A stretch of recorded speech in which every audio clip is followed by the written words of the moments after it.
one of the most beautiful and fascinating things about the universe is that it is created in a very intelligent, symmetrical way, in that everything can exist as a macrocosm and also exist as a microcosm. And we can see an example of that within our own body, where acupuncturists can know the spot in our hand for all the different parts of our entire body.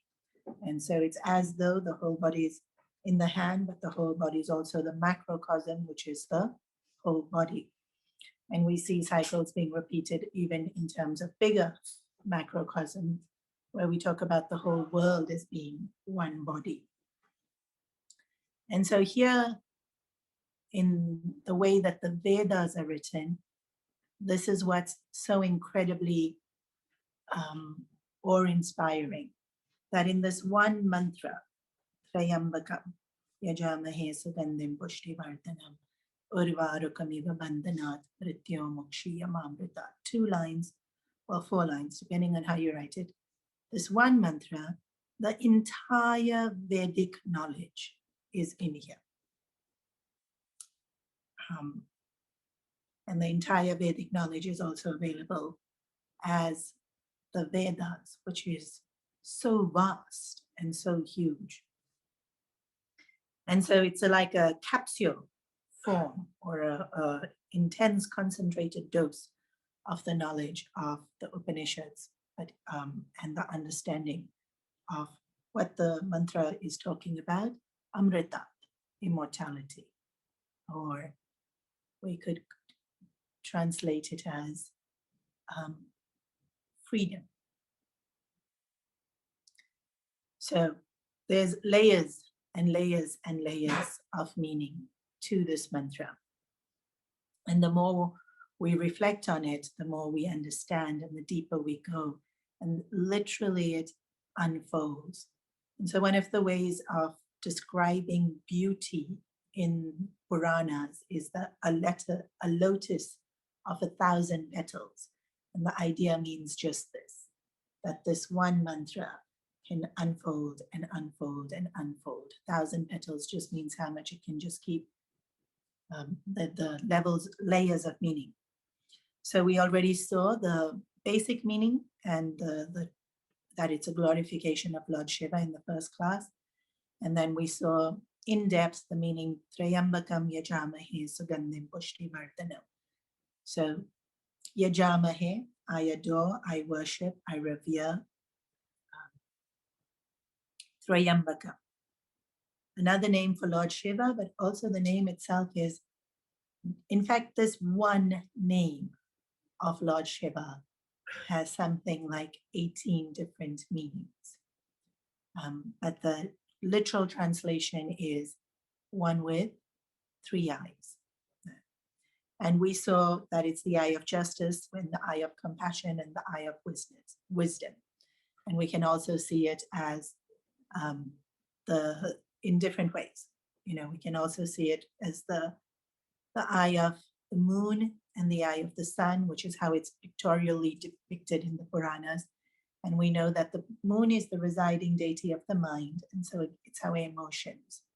And the sun is the residing deity of the intellect, which is our reasoning, our ration, our logic. And then the eye of the third eye is that which can understand both and see both and beyond both. Because sometimes when we get very emotional, we see things in a very particular way, in a very specific way, and not necessarily, but generally in a smaller view frame.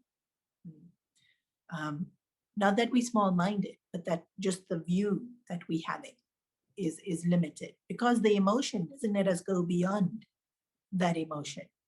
And then when we very much in our head, we can understand so many facts and figures and be it can just be noise in the background. It doesn't really relate to us or have an impact on us.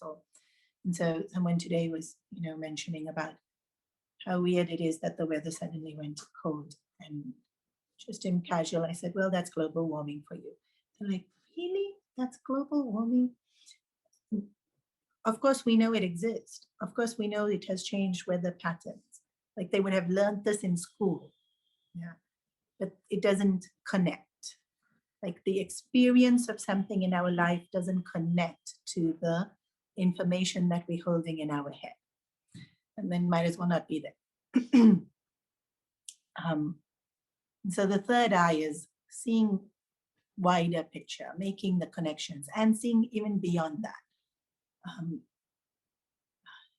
to either the essence of it or the usefulness of it or the implication of it. So Trayambaka can be a very practical application of this eye of knowledge. Sugandhin, one who is fragrant, which caused many people to smile. It's also his glory. Fragrant is because his glory spreads far and wide. Pushtivardhanam, who nourishes us. And who this is when, as a devotee, we need to see the Lord as a person who cares and is looking after and protecting. And as we start in our spiritual journey, that's very important, that we feel this emotional connection to whatever this higher power is. And then the second line, Urvarukamiva bandhanat. Just as a cucumber is plucked from the vines, Mrityun, death, all things come to an end. But may this death, mokshi, be our freedom and not a suffering. Because when things do end, how we respond to it can be one of horror and despair and sorrow and grief, which is why this mantra is chanted very often at funerals, because that's the general mood. And this mantra is to help alleviate that pain. So may my response, my understanding, my appreciation, my experience of death be freedom, because death is freedom. We may not perceive it that way, but that is what it is. We perceive it from, we see something from one angle, one side of the room. We don't see what's on the other side of the room. And so we perceive death from this side, where we are alive in the body. We can't at this moment see what death is like from the other side, where there's no body, even though we have had experiences of it many, many, many times, forgotten what that experience was like. But we hear innumerable studies that have been done on people who have had near-death experiences. I think there was one researcher who talked to something like 2,000 different people who have had near-death experiences across all religions, across all age groups, across all belief systems, dynamics, everything. They all have one thing in common when they talk about near-death experiences. They leave their body and they can experience themselves without their body. And it's amazing. Not one of them said, I left my body and it was horrible. This is like over 2,000 people who have had near-death experiences. And we see it from this side. And the reason we think it's horrible is because we've lost that person. But that person doesn't experience horrible. It's described like if we had to wear shoes that was half the size smaller, it's uncomfortable. We had to wear shoes one size smaller, extremely uncomfortable. Shoes 2 size smaller, we just wouldn't do it because it would be that uncomfortable. And so here our being is infinite, and we have squished it into this body. And then we've forgotten how uncomfortable we are. And at death, it's like, oh, it's like taking off that shoe that's one size full in times 1,000, because there's this relief of getting out of the bondage. Urvarukameva bandhanat mrityo mokshi. May I be released from bondage so that I experience amrittattva, freedom.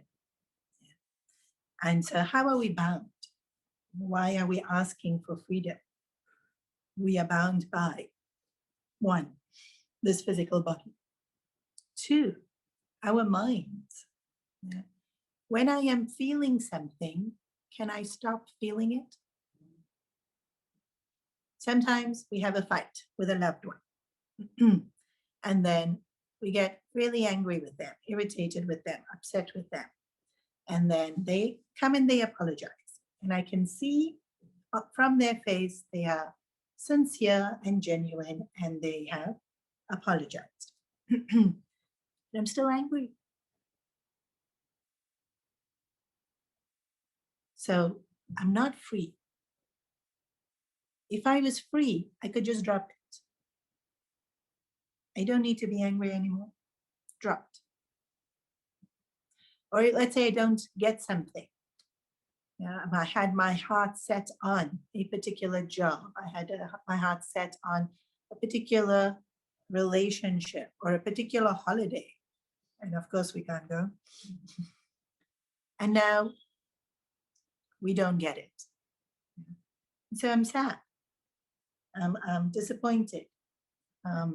Sometimes, again, angry because I didn't get it. But it's just not possible sometimes, like in the global situation at the moment. It's not that I can't go for a holiday, nobody can go for a holiday. Or it's not that, just I didn't get the job, so many people didn't get the job. The market's just not right, or whatever the thing is. I'm not able to just drop sadness, drop anger, drop jealousy.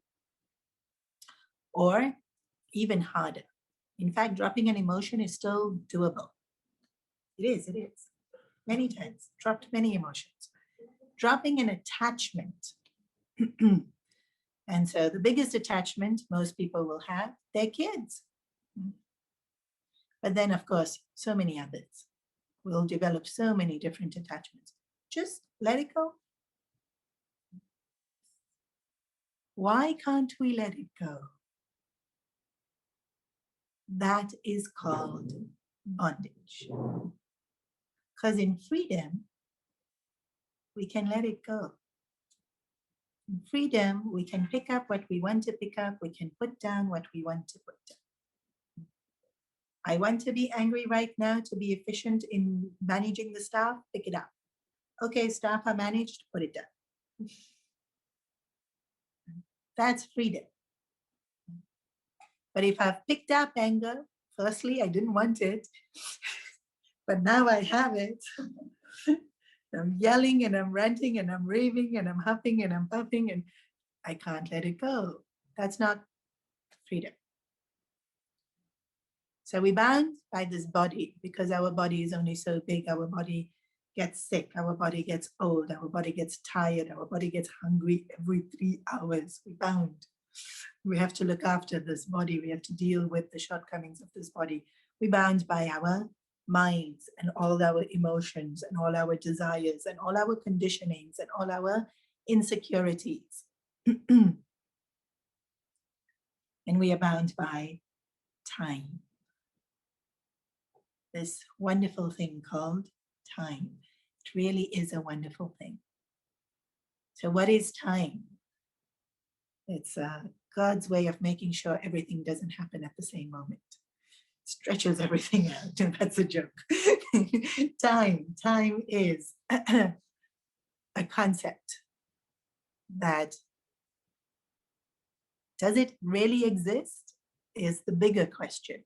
But for now, let's assume it exists and we are living in time. And so today is the 4th of March, 2021. That's a measurement of time. It's night time. This class is 1 hour time. How does it bind us? Well, one, we only have so much. We don't have in this body as much time as we want. Again, we can't choose. And when time's up, there's nothing we can do, whether it's our time or somebody else's time. So we don't have freedom. We don't have control. And so we're bound by it. Secondly, this moment that's just gone, where I have spoken whatever I've spoken, I can't get it back. It's gone. It's no longer available to me. And I have no control over that either. And then it persecutes us in yet another way, that we feel either we don't have enough time and we're rushing around, but thanks to COVID, we don't do that anymore. And now we think we have too much time. And what are we going to do with it? And so either it makes us feel like we don't have enough, or we feel like we have too much and it's going to drive me crazy. Most people never feel just right. They're either in one or the other. And we oscillate between them, even in one day. And so it kind of holds us and makes us feel either stressed or not being used and unpurposeful and unfulfilled. Time has that impact on our mind. And so, urvarukameva bandhanat, the cucumber has to be plucked up. If you remember that if the cucumber stays on the vine too long, it starts to grow bitter. And I think I spoke about last week how happinesses turn into sorrow when we hold on to it for too long. Then they become bitter, right? That relationship becomes bitter, that project or that sentiment or that habit. So we need to drop it before it makes us bitter and the experience becomes bitter. But also the cucumber and the vine being plucked is representative that this bondage that we experience won't go on its own. Me feeling I am this body is not just one day I'm going to wake up and I turn 60 and, oh, I'm not bound by my body anymore. That just doesn't happen. We don't wake up and become better naturally, accidentally. It just, no. We might wake up and, find we're sick. We might wake up and, the finances are in a mess because we didn't take care of it. We might wake up and find that this person who we thought was our friend is no longer our friend. But we'll never wake up and find that we have improved. Unless we put significant effort into improving ourselves. It doesn't just happen. I can wake up and figure out I'm a lot older, but not a lot better. So we are identified with this body and limited by it and feel confined to it. And that doesn't go on its own. It has to be a conscious effort. The plucking of the cucumber is me making that conscious effort to let go of the identification I feel with the body. And then all those emotions that overwhelm me and then color the perception that I have of the world. Even all of those, I have to consciously pluck. I have to let go of the emotion, firstly. And secondly, whatever the insecurity or desire that caused the emotion. And so all emotions are caused by desire. And the desire is either because I want something or I'm scared of something happening. And even when I want something, I'm scared of not getting it. And so fear creeps in to a lot of the emotions that we have. Fear will creep in when we have desire. Fear will creep in when we have anger. Fear will creep in when we have sorrow. And so that's why this mantra is to energize us and to nourish us to be able to face fear and defeat fear and to eradicate it from our beings, because it binds us. The fear creates all the emotions. Desire and fear creates all the emotions that we experience. And so to be able to let go of that emotions, one, I will feel relief. So if I'm carrying around anger and I'm carrying around resentment and I'm carrying around frustration, it burns me, right? It's irritating me. It's prickly for me to feel it.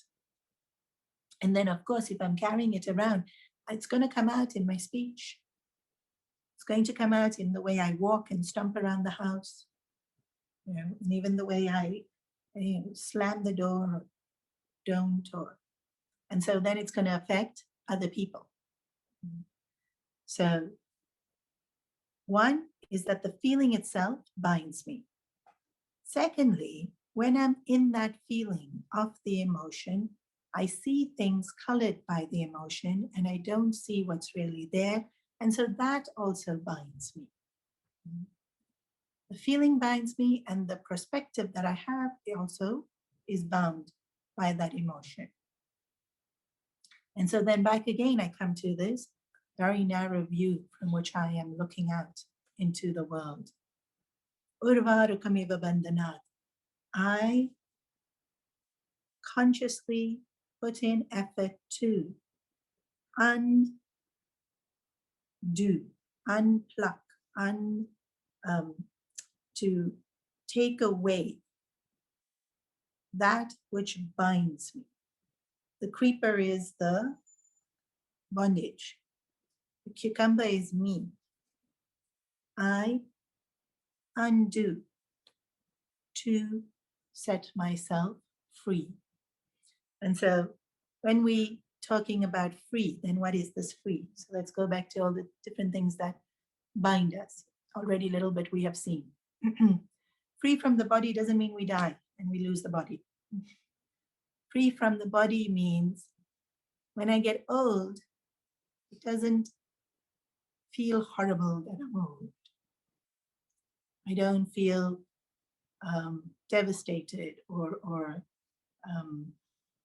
discouraged. I don't have this negative judgment of myself just by virtue of the fact that either I'm old or I'm sick or I've put on weight or I have, curly hair, whatever it is that we would usually judge ourselves for. We judge ourselves based on things to do with our body. And sometimes in extreme cases like with racism, and if we are of the color that is being discriminated against, it's horrible. People can have such low self-esteem by virtue of something that is so natural. The color of their skin, their gender, the community they belong to. And so that level of self-esteem and that feeling of being rejected or shunned has to do with body. And to be free from that is immense relief. And in today's world, so much vanity, so much pressure to look a certain way, to be a particular body shape. And people can drive themselves crazy trying to attain what is considered good looking. And when we disidentify with body, we can just be who we are. There's that ease. I don't have to change the packaging because it says that's what it is. It's packaging. And I get less interested in the packaging and more interested in the content. So when I free myself from mind and emotions, I come to very intuitively understand myself and my needs, and therefore very intuitively understand everybody else and their needs. When we bound by emotions, we try to impress people, we try to win them over. We try to get them to like us. When we're not bound by emotions, it's okay if they don't like us. We can still like them. That's important. It's not that I'm freed of emotions now and I don't care, because don't caring doesn't solve anything. In fact, I don't care what you think about me makes me feel very separate and disconnected from you. And that's not a beautiful experience. There's a void, there's a barrier, bondage. Whereas you don't like me, and that's okay, I still connect. You may not, but I still connect. And so my experience is still whole and fulfilling.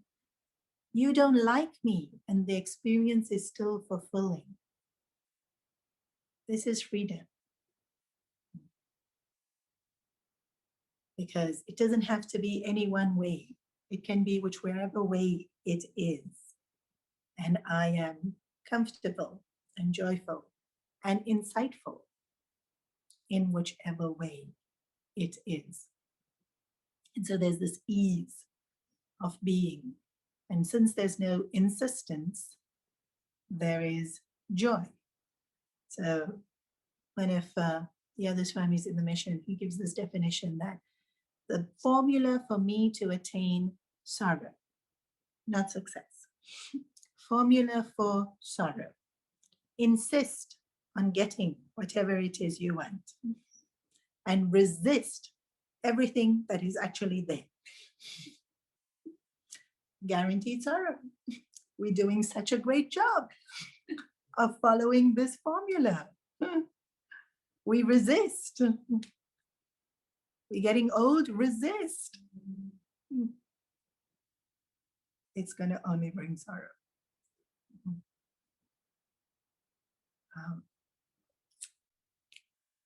And when we insist something be one way, again, it's going to lead to sorrow. When we're not bound by these desires and insistence, and we see what it is, we joyful. It might not be ideal, but we can still find reasons to smile. And we may still find ways to improve the situation, not that we just accept whatever horrendous things that come. We can still work towards improving our welfare and other people's welfare. But in the journey, we are joyful. And then I said, time. We're bound by many other things. I'm just going to categorize and highlight. We are bound by time. So one of the ways we are bound in time, which I haven't yet mentioned, is our minds play this wonderful trick on us, where we are constantly thinking about the future or the past. We're hardly ever thinking about what's going on right now, unless we engaged in some very interesting work or some pleasure that we are indulging in and we are gaining satisfaction from it, then we stay focused. But even very often I have noticed when we are indulging in pleasure, let's say having an ice cream, we'll taste the first spoon and we'll even say, amazing. Second spoon also, this is so good. By the third spoon, we're talking about how horrible a day was. And the ice cream is completely forgotten. And so we eat the whole of the rest of the bowl, not really tasting the ice cream, but focusing on whatever it is we're talking about, pleasant or unpleasant. And so we're not thinking about what's going on necessarily in that moment. Very rarely are we thinking about what's going on in that moment. And previous classes, we've even done this exercise where I've made you close your eyes and find the present moment. And most of you here have already done it. And if you haven't done it, please do. Close your eyes for a moment. Actually, let's just do it. Close your eyes for a moment.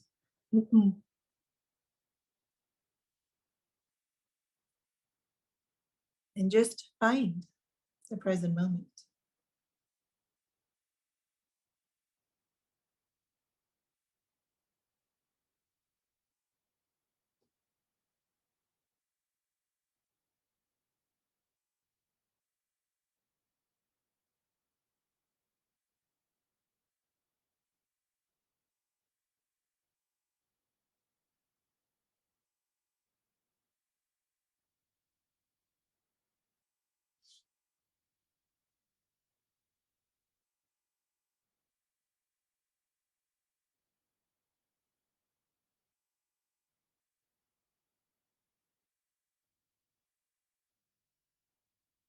Okay. That wasn't even a whole minute, huh? Found it?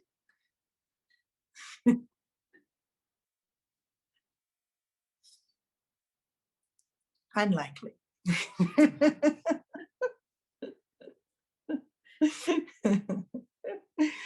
Why? Because it's constantly moving. And our mind holds on.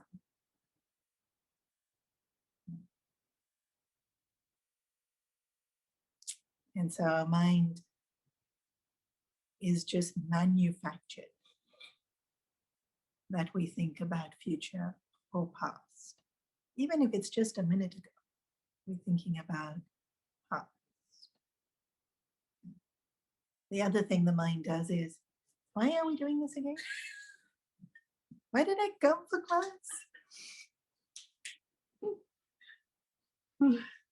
Causation hunting. That's the other thing our mind does. A beautiful distract from what? The fact that we're not in the present moment.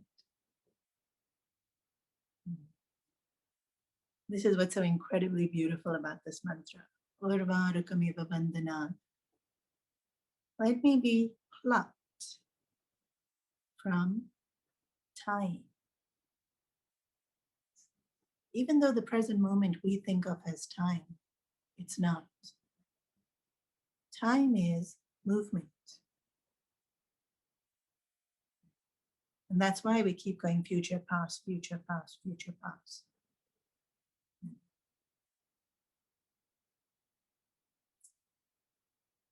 But the minute we go into future and the minute we go into past, we have lost what's real. And it's not even minute, it's the second we go into future or past. We have lost the present moment. And to actually be in the present moment, you can't be still. And that's what we try to do. We try to be in the present moment by being still, because we have all these notions in our head that meditation is about focus.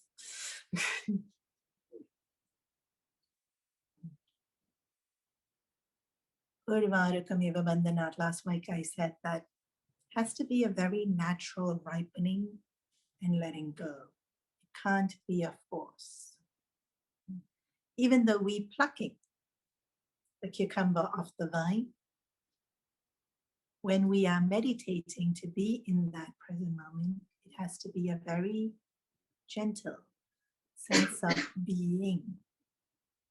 And in that being, we're in the present and continue to be in the present because we continue to be in being. What is this being? It sounds very airy, very big. It is. Because it's not something that we can get our mind around because the mind is binding us. And so if you get your mind around it, then you're still bound. It has to be above mind. and above concepts and above that focused, struggled sense of concentration. And when we are in that state of being, when we have been able to stay completely in that present moment, it's as though we slip in that present moment out of time. So the eternal is not a lot of time. Usually we think of eternal as, well, I was born and then I just lived for so long.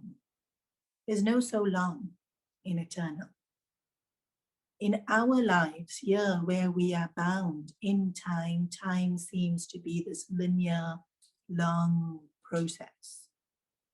But in truth, in the very present moment, is our gateway out of time, where there's no linear anymore. There's no past, there's no present, it's just a sense of fullness of experience. I know this is very, very subtle, but eternal means there's no measurement, there's no division. If there is measurements and divisions, then whatever can be divided can be destroyed. This is a rule of the universe taught to us in our Upanishads. So if I have a measurement of past, present, future, that there's a division and it can be destroyed. So if eternal had units of time, it can be destroyed and it is no longer eternal. So there can be no past, present, future in eternal. And so what is it? It's the very present moment. Just that moment where we are completely in the moment. We are not me in the moment. If it's me in the moment, there's two things. There's a division. What can be divided can be destroyed. Amrittattva is death to death. There is no more destruction. It is immutable, it is immaculate, it is imperishable. So, if there's me and the present moment, there's too many things. There has to be just the present moment. And that's why I said, if you found it, unlikely. Because you were there. Amrittattva is me, you disappears. And there is wholeness of being, which is internal, eternal, and indestructible. Urvarukameva bandhanat is my effort in my journey. Mrityun happens naturally, death. Moksha happens naturally. Amrittattva happens naturally. And so we see this again and again and again in the spiritual journey. My effort and divine grace. My effort and divine grace. The more I put in my effort, the more I experience grace. The more I experience grace, the more I put in my effort to what? To surrender, to understand, to be. Initially in the spiritual journey, there's a lot of doing. Do seva, do charity, do karma yoga, be disciplined, be patient, do your pujas, repeat the mantra, take a bath 3 times a day. That's actually an instruction. There's a lot of doing in the beginning of our spiritual journey. But as we continue, as you see in today's class, the doing becomes less, because with understanding, we increase in who we are, The adjustments that we are making are not that, we have to build a hospital and build a school. The adjustments that we are making is in my thoughts. I sense a whiff of jealousy and think, no need. It's just not helpful. You can go. I feel sadness starting to close in and my heart getting tighter and I think, wait. I didn't invite you. Return to sender. And we're able to let it go. Now this work is spirituality. I'm not making less of all the other work, but it's these adjustments that we have to make in our thinking process. That is spirituality. It's not coming to class and saying, bless me, because bless me is grace is already there. And it's my effort that brings me to see that grace is already there. And it's me plucking the bondage off the cucumber off the vine, me setting myself free from the bondage, which is my own mind, right? My own mind is what is restricting me. My own mind is what has to set me free. But freedom is not in my mind. Bondage is in the mind. Mind has to be used to set me free. But in freedom, no more mind.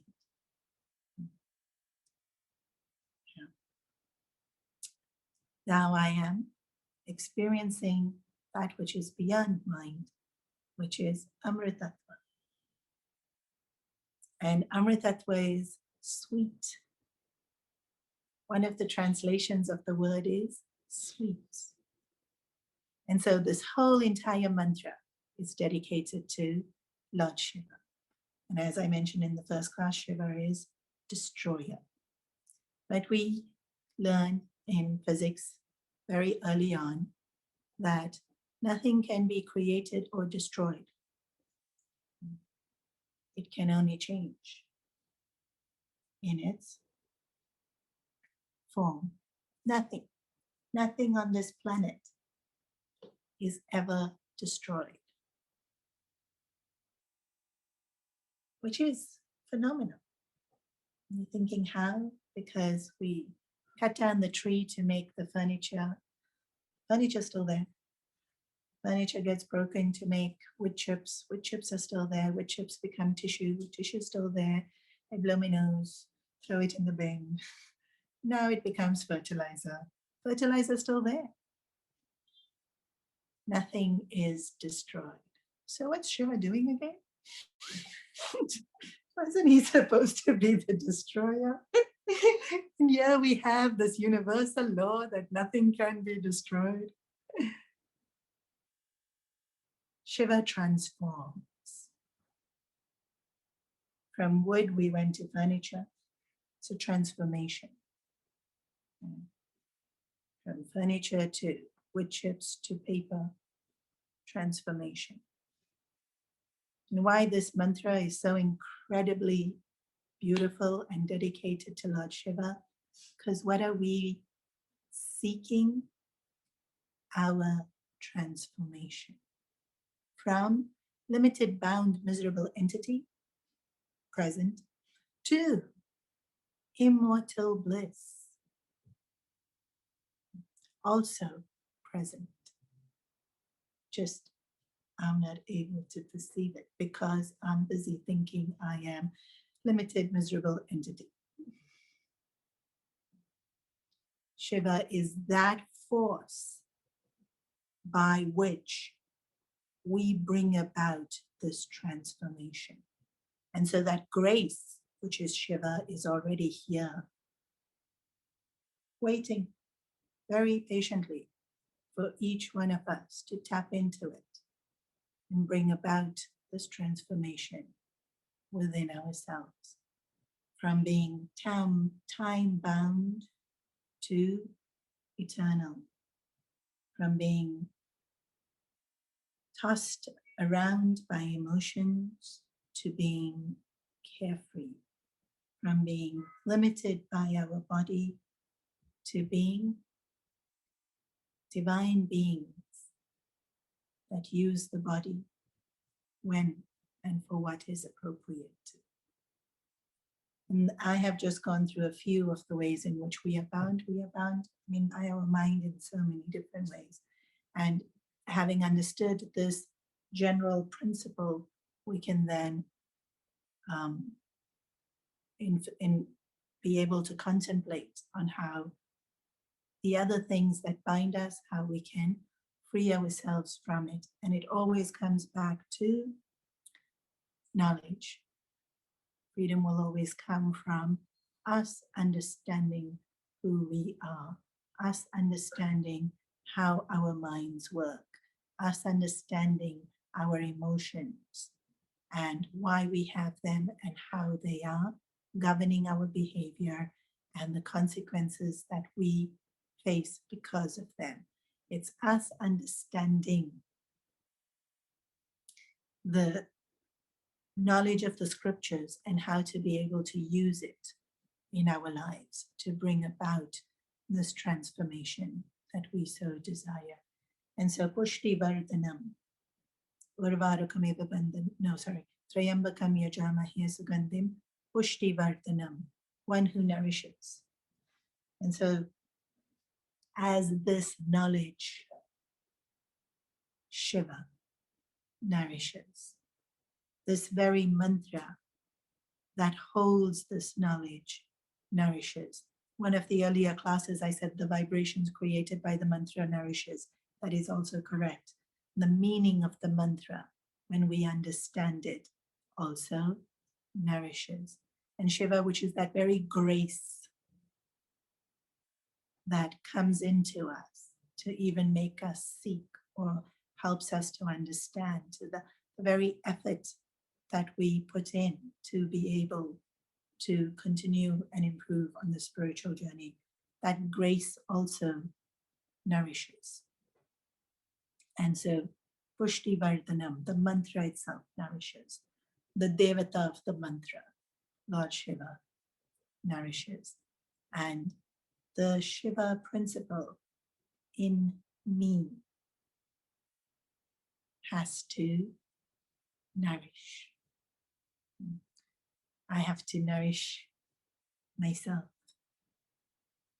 For this Shiva that we are worshipping, Yajama here, is, yes, a divine force that governs the entire universe. And I am part of that universe. And so it governs and pervades even in me.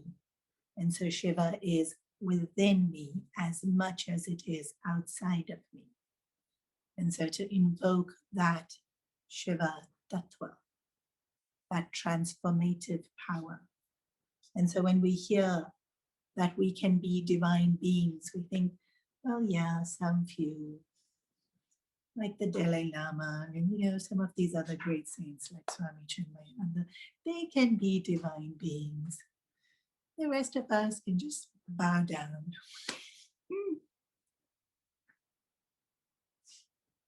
But that same Shiva Tattva is within each and every one of us. And the depth and the meaning of this mantra is every single one of us. And so that transformation is our journey. And we will all reach. This is guaranteed. Each and every single one of us.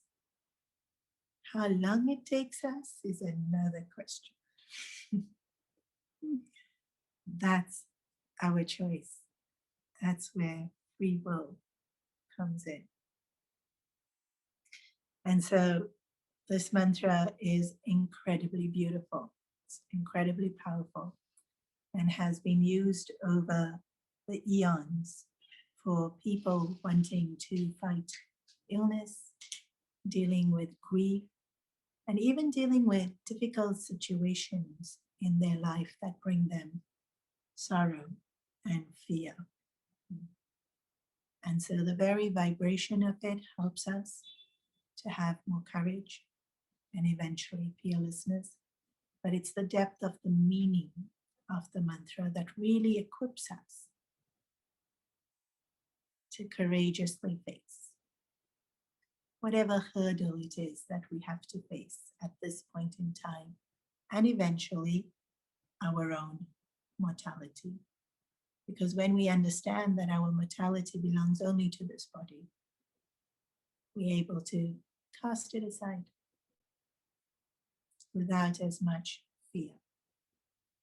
But when we're highly attached to the body and think that's all we are, it's naturally going to be a little bit more scary to have to face the end of it. And so, in preparation for Shivratri, which is next Thursday, we have done this beautiful mantra. And for those of you who have already been doing it, it would be wonderful to do a whole Japamala leading up to Shivratri every day. And for those of you who have now learned it and seen its beauty, you can, if a whole Japamala is too much, 21 times a day till we get to Shivratri. So we'll pause here for today. And if anybody would have questions.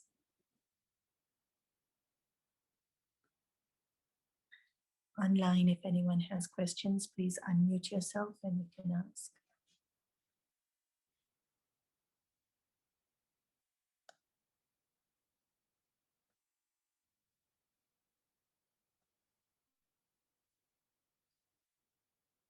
Om Trayambakam Yajamahe Sugandim Pushnivartanam Urvarukamiva Vandanan Mrityor Mukshiyam Amrittattva.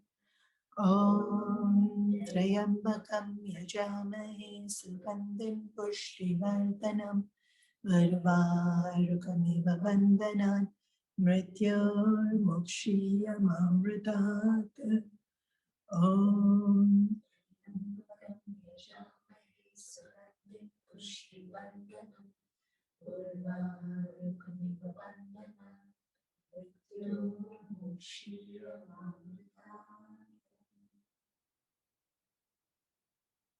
Om Sarve Bhavantu Sukhinaha Sarve Santu Niramaya Sarve Patrani Pashyantu Ma Kaschit Dukkha Bhavet Asato Ma Satkamaya Tamaso Ma Jyotirgamaya Mrityunma Amritamgamaya.